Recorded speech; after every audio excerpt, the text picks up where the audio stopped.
Okay, to change the fan assembly or swap out a fan on a fan assembly on a Nautel FM10 transmitter. In this case, it's an FM10x2, which is an FM20, but you're just working on a single transmitter at a time.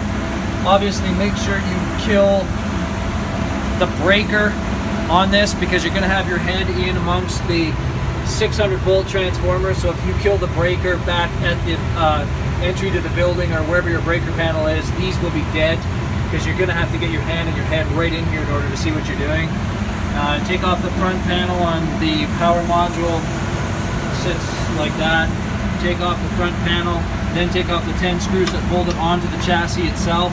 Pull it out. You can slide that out without removing the PA here. And then there's another panel that sits right here. It looks like that. There are 4 screws, 2 here and 2 right here. You take those off. That panel comes out.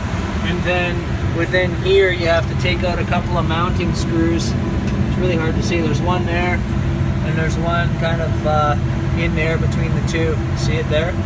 And then those 2 fans come out in a whole assembly. You have to take this, where is it here? The little power connector off of the assembly in order for it to slide out, and you have to wiggle all these cables to get it out. Oh, and when you take off that power module, you have to disconnect these 4 drive cables and a ground, or the 3 drive cables and a ground. That's where the power goes out to your RF modules that sit above here. But yeah, that's pretty much it. Power module comes out, the back cover, and then the 2 screws, and wiggle out the fan assembly. And then once you have the fan assembly out,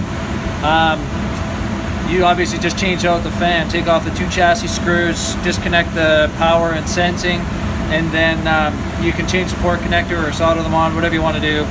Put the new one on, make sure it's sitting the right way and everything. And then just reverse the process and you're done. Fun.